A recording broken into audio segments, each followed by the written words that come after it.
L'impossible lutte contre le coronavirus dans les bidonvilles d'Amérique latine.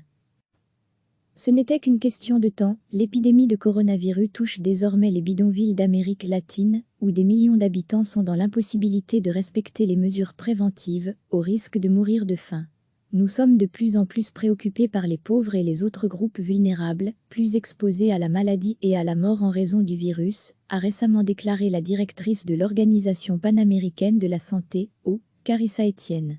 Avec une courbe d'infection qui grimpe en flèche dans des pays comme le Brésil, le Pérou et le Chili, et une probable sous-estimation des cas, la situation est explosive.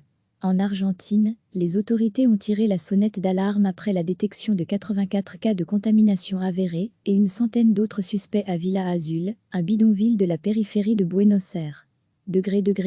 À lire aussi, coronavirus au Brésil, le seuil des 25 000 morts est franchi, les 3 000 habitants ont été placés à l'isolement total, avec interdiction de sortir du quartier bouclé par la police. L'objectif est d'éviter que le virus n'entre dans un bidonville voisin, où s'entassent 16 000 personnes. Mais dans une région où le taux moyen d'emploi informel atteint 54%, un nombre qui devrait grossir dans les mois qui viennent en raison de la crise économique, difficile pour les plus pauvres de choisir entre mourir de faim ou mourir à cause du virus. Pour Dalia Mémon, de l'Université fédérale de Rio de Janeiro, la logique qui prévaut est la suivante. En ne travaillant pas, je suis sûre de mourir de faim, alors je prends le risque, en essayant de ne pas être contaminé, et je vais travailler. Autre difficulté, la surpopulation de ces quartiers ne facilite pas l'application des mesures de distanciation sociale. Les habitants passent une bonne partie de la journée dehors en raison de logements exigus, où vivent souvent plusieurs générations. Quant au télétravail, il est impossible pour la grande majorité des gens employés dans les services ou le secteur informel. Et le chômage ne cesse d'augmenter en raison de la paralysie de l'économie.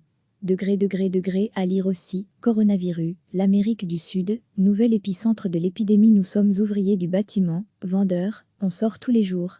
Avec le confinement, tout a fermé, et la plupart d'entre nous n'ont plus de travail, explique Oscar González, un Chilien de 43 ans. Ce soudeur vit dans le quartier de Brisa del Sol, un des plus peuplés de l'agglomération de Santiago, où des émeutes de la faim sont multipliées pour réclamer de l'aide à l'État. On n'a même pas une petite aide du gouvernement. Il croit que l'on peut vivre sans argent, mais comment on achète à manger, s'énerve l'artisan. Dans d'autres pays, des organisations criminelles profitent du vide laissé par l'État pour étendre leur contrôle. Il s'agit de la tendance la plus alarmante, selon l'expert en sécurité Douglas Farah, intervenu récemment sur le sujet dans un forum à Washington, organisé par l'Organisation des États américains. Au Mexique, les cartels distribuent de la nourriture et des médicaments. Au Honduras, les gangs organisent des campagnes de désinfection dans les territoires qu'ils contrôlent. Face aux carences des États, églises et associations se mobilisent aussi en organisant des campagnes d'information, de désinfection et d'innombrables soupes populaires. À 6 de Mayo, dans la périphérie de Santiago, les habitants savent où vivent les malades et s'organisent pour leur apporter de la nourriture. Si nous ne nous aidons pas, personne ne va le faire, témoigne Gloria Reuil, une couturière de 62 ans. Nous devons avoir nos propres politiques publiques et imaginer des alternatives en l'absence du gouvernement, confirme Gilson Rodrigues, un responsable de quartier à Paraisópolis, deuxième plus grand bidonville de Sao Paulo, 100 000 habitants, qui se prépare au pire des scénarios. Le Brésil est désormais le deuxième pays le plus touché par la pandémie en chiffres absolus, après les États-Unis, avec plus de 25 000 décès et plus de 400 000 infections pour 210 millions d'habitants.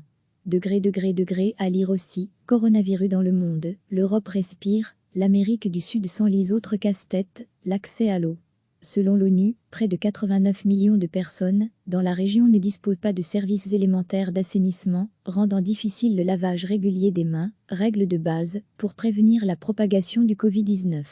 Au Pérou, fortement touché par la pandémie, près d'un tiers des 10 millions d'habitants de Lima sont ainsi confrontés à de graves problèmes d'accès à l'eau, en particulier dans les zones périphériques.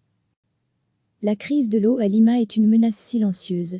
Les populations les plus vulnérables sont celles qui risquent le plus d'être exposées à la pandémie, déclare Alaf Mariela Sanchez, directrice de l'ONG Aquafondo.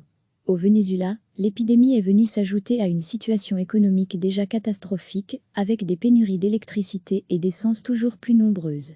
À San Cristobal, ville frontalière avec la Colombie, la famille de Reynaldo Vega recourt quotidiennement à des techniques de scout. C'est comme ça que nous survivons, dit-il à Laf en allant chercher du bois pour cuisiner. Ce n'était qu'une question de temps, l'épidémie de coronavirus touche désormais les bidonvilles d'Amérique latine, où des millions d'habitants sont dans l'impossibilité de respecter les mesures préventives, au risque de mourir de faim. Nous sommes de plus en plus préoccupés par les pauvres et les autres groupes vulnérables, plus exposés à la maladie et à la mort en raison du virus, a récemment déclaré la directrice de l'Organisation panaméricaine de la santé, Carissa Etienne. Avec une courbe d'infection qui grimpe en flèche dans des pays comme le Brésil, le Pérou et le Chili, et une probable sous-estimation des cas, la situation est explosive. En Argentine, les autorités ont tiré la sonnette d'alarme après la détection de 84 cas de contamination avérés et une centaine d'autres suspects à Villa Azul, un bidonville de la périphérie de Buenos Aires. À lire aussi, coronavirus au Brésil, le seuil des 25 000 morts est franchi, les 3 000 habitants ont été placés à l'isolement total, avec interdiction de sortir du quartier bouclé par la police. L'objectif est d'éviter que le virus n'entre dans un bidonville voisin, où s'entassent 16 000 personnes. Mais dans une région où le taux moyen d'emploi informel atteint 54%, un nombre qui devrait grossir dans les mois qui viennent en raison de la crise économique, difficile pour les plus pauvres de choisir entre mourir de faim ou mourir à cause du virus. Pour Dalia Memon, de l'Université fédérale de Rio de Janeiro, la logique qui prévaut est la suivante. En ne travaillant pas, je suis sûre de mourir de faim, alors je prends le risque, en essayant de ne pas être contaminé, et je vais travailler. Autre difficulté, la surpopulation de ces quartiers ne facilite pas l'application des mesures de distanciation sociale. Les habitants passent une bonne partie de la journée dehors en raison de logements exigus, où vivent souvent plusieurs générations. Quant au télétravail, il est impossible pour la grande majorité des gens employés dans les services ou le secteur informel. Et le chômage ne cesse d'augmenter en raison de la paralysie de l'économie. À lire aussi, coronavirus, l'Amérique du Sud, nouvel épicentre de l'épidémie. Nous sommes ouvriers du bâtiment, vendeurs, on sort tous les jours. Avec le confinement, tout a fermé, et la plupart d'entre nous n'ont plus de travail, explique à la Oscar González, un Chilien de 43 ans. Ce soudeur vit dans le quartier de Brisa del Sol, un des plus peuplés de l'agglomération de Santiago, où des émeutes de la faim sont multipliées pour réclamer de l'aide à l'État. On n'a même pas une petite aide du gouvernement. Il croit que l'on peut vivre sans argent, mais comment on achète à manger, s'énerve l'artisan. Dans d'autres pays, des organisations criminelles profitent du vide laissé par l'État pour étendre leur contrôle. Il s'agit de la tendance la plus alarmante, selon l'expert en sécurité Douglas Farah, intervenu récemment sur le sujet dans un forum à Washington, organisé par l'Organisation des États américains. Au Mexique, les cartels distribuent de la nourriture et des médicaments. Au Honduras, les gangs organisent des campagnes de désinfection dans les territoires qu'ils contrôlent. Face aux carences des États, églises et associations se mobilisent aussi en organisant des campagnes d'information, de désinfection et d'innombrables soupes populaires. À 6 de Mayo, dans la périphérie de Santiago, les habitants savent où vivent les malades et s'organisent pour leur apporter de la nourriture. Si nous ne nous aidons pas, personne ne va le faire, témoigne Gloria Reuil, une couturière de 62 ans.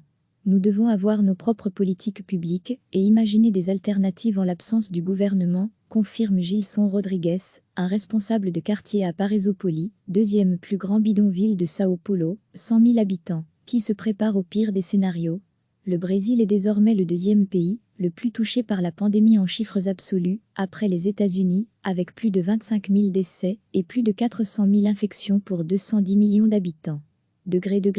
À lire aussi, coronavirus dans le monde, l'Europe respire, l'Amérique du Sud s'enlise. Autre casse-tête, l'accès à l'eau. Selon l'ONU, près de 89 millions de personnes dans la région ne disposent pas de services élémentaires d'assainissement, rendant difficile le lavage régulier des mains, règle de base pour prévenir la propagation du Covid-19. Au Pérou, fortement touché par la pandémie, près d'un tiers des 10 millions d'habitants de Lima sont ainsi confrontés à de graves problèmes d'accès à l'eau, en particulier dans les zones périphériques. La crise de l'eau à Lima est une menace silencieuse. Les populations les plus vulnérables sont celles qui risquent le plus d'être exposées à la pandémie, déclare Alaf Mariela Sanchez, directrice de l'ONG Aquafondo. Au Venezuela, l'épidémie est venue s'ajouter à une situation économique déjà catastrophique, avec des pénuries d'électricité et d'essence toujours plus nombreuses. À San Cristobal, ville frontalière avec la Colombie, la famille de Reynaldo Vega recourt quotidiennement à des techniques de scout. C'est comme ça que nous survivons, dit-il Alaf en allant chercher du bois pour cuisiner. Cliquez sur s'abonner pour recevoir les dernières nouvelles.